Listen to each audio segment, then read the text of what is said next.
Hello, আসসালামু আলাইকুম। সবাই কেমন আছেন? আপনাদের একটা ভিডিও শেয়ার করলাম। এই যে মহিলাটা দেখতে পাচ্ছেন, ওর যে অবস্থা, ওর হাত পা, এই বৃদ্ধ মেয়েটার হাত পা দুইটা বাইন্ধে, পাও বাইন্ধে, চোখ বন্ধ, চোখ একটা তুলে নিছে, কালফিট তুলে নিয়ে ওনাকে ভিক্ষা করে বাড়ায়। সে কালফিটের ছবিটা একটু পরে দেখাবো, তো আপনারা ভিডিওটা দেখেন।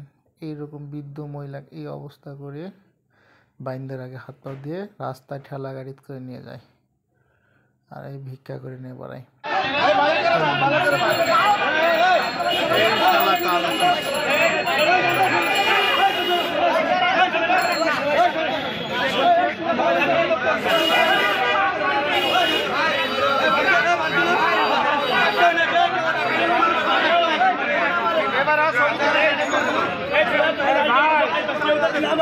ভাই